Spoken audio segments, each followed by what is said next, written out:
IT రంగంలో కృత్రిమ మేధా సంస్థ అయినటువంటి ఆంథ్రోపిక్ సృష్టించిన అలజడి అంతా ఇంత కాదు. ఎన్నో టెక్ కంపెనీలను వణికించినటువంటి ఈ ఆంథ్రోపిక్ అనేటువంటి అమెరికా స్టార్టప్ ఇప్పుడు భారత్లో న్యాయపరమైనటువంటి చిక్కులను ఎదుర్కొంటూ ఉంది. దానికి కారణం ఏంటంటే ఆ ఆంథ్రోపిక్ యొక్క పేరే. భారత్కు చెందినటువంటి కర్ణాటకలో ఆంథ్రోపిక్ అనే పేరుతో ఇప్పటికే ఒక కంపెనీ ఉన్నటువంటి నేపథ్యంలో అమెరికా స్టార్టప్ అయినటువంటి ఈ ఆంథ్రోపిక్ ఇప్పుడు భారత్లో న్యాయపరమైనటువంటి చిక్కులను ఎదుర్కొనేటువంటి పరిస్థితులు అయితే పడింది. దీనికి కారణం ఏంటనేది ఒకసారి మనం పూర్తి స్థాయిలో విశ్లేషణ చేసుకునేటువంటి ప్రయత్నం చేద్దాం.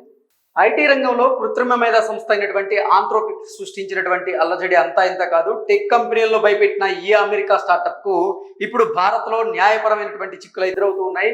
కంపెనీ పేరే అందుకు కారణంగా తెలుస్తోంది. ఇదే ఆంథ్రోపిక్ పేరుతో ఇప్పటికే కర్ణాటకకు చెందినటువంటి ఓ కంపెనీ అయితే కొనసాగుతూ ఉంది. తాజాగా స్టార్టప్ మూలంగా తమ వ్యాపారం దెబ్బతింటుందంటూ ఆరోపిస్తూ భారత కంపెనీ యజమాని న్యాయ పోరాటానికి దిగారు. అమెరికా ఏఐ కంపెనీ అయినటువంటి ట్రేడ్ మార్క్ నిబంధనలను ఉల్లంఘిస్తుందంటూ భారత్కు చెందిన Anthropic software private limited company వ్యవస్థాపకుడు మేనేజింగ్ డైరెక్టర్ అయినటువంటి మహమ్మద్ అయ్యద్ ముల్లా కోర్టును ఆశ్రయించారు. బెలగావిలోని కమర్షియల్ డివిజన్ అండ్ డిస్ట్రిక్ట్ కోర్టులో ఫిర్యాదు చేయడం జరిగింది. ఈ ఫిర్యాదు మీద విచారణ జరిపినటువంటి న్యాయస్థానం ఫిబ్రవరి 16న కోర్టుకు రావాలని అమెరికా ఆంథ్రోపిక్ సంస్థ అయినటువంటి ఆ సంస్థ ప్రతినిధులకి ఆదేశాలు జారీ చేసింది. వారు గైర్హాజరవడంతో మార్చి 9న రావాలని వారికి మరోసారి సమన్లు జారీ చేసింది. సో అమెరికా స్టార్టప్ అయినటువంటి ఈ ఆంథ్రోపిక్ నిజంగా ఐటీ రంగంలో ఉన్నటువంటి కొన్ని టెక్ కంపెనీలను వణికించింది. అయితే ఇప్పుడు భారత్లో మాత్రం న్యాయపరమైనటువంటి చిక్కులను ఎదుర్కొంటూ ఉంది. దానికి కారణం ఏంటంటే ఇప్పటికే భారత్లో ఆంథ్రోపిక్ పేరుతో కర్ణాటకలో ఒక సాఫ్ట్వేర్ సంస్థ ఉంది, సేవల్ని కొనసాగిస్తుంది. ఈ నేపథ్యంలోనే ఆంథ్రోపిక్ అనేటువంటి ఈ పేరు ఏదైతే ఉందో పేరు వల్లే ఆ సంస్థ ఇప్పుడు న్యాయపరమైనటువంటి చిక్కులను ఎదుర్కోవాల్సినటువంటి పరిస్థితి అయితే వచ్చింది. ఈ అసలు ఆంథ్రోపిక్ సాఫ్ట్వేర్ ప్రైవేట్ లిమిటెడ్ అనే కంపెనీ వ్యవస్థాపకులు ఎవరైతే ఉన్నారో మహమ్మద్ అయ్యజ్ ముల్లా అతను కోర్టును ఆశ్రయించారు.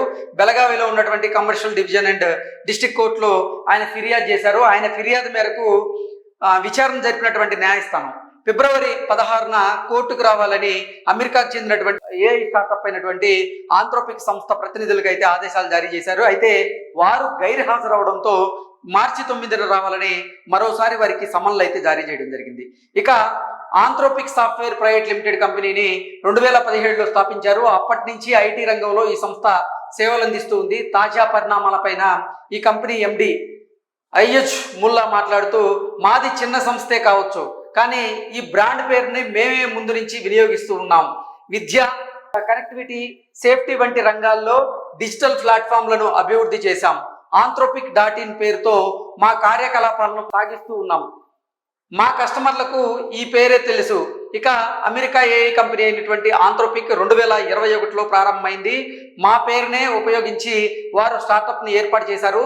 సోషల్ మీడియాలోనూ అదే పేరును వినియోగిస్తూ ఉన్నారు. దీంతో ఇప్పుడు మా కస్టమర్లు ఆంథ్రోపిక్ గురించి నెట్టింట వెతికేటువంటి anthropic.com డొమైన్కి వెళ్తూ ఉంది. దానివల్ల మా వ్యాపారం మీద తీవ్ర ప్రభావం పడుతుంది, మేము నష్టపోవలసి వస్తుంది అంటూ ఆయన ఆందోళన వ్యక్తం చేశారు. ఇటీవల అమెరికా స్టార్టప్ అయినటువంటి ఆంథ్రోపిక్ విడుదల చేసినటువంటి కొత్త క్లాడ్ ఏఐ టూల్స్తో టెక్ రంగం కుదేలైనటువంటి సంగతి మనందరికీ తెలిసిందే. దీంతో ఈ పేరు నెట్టింట మారుమోగిపోతుంది. అంతేకాకుండా ఈ సంస్థ భారత్లోనూ అడుగు పెట్టడం చర్చనీయాంశమైంది.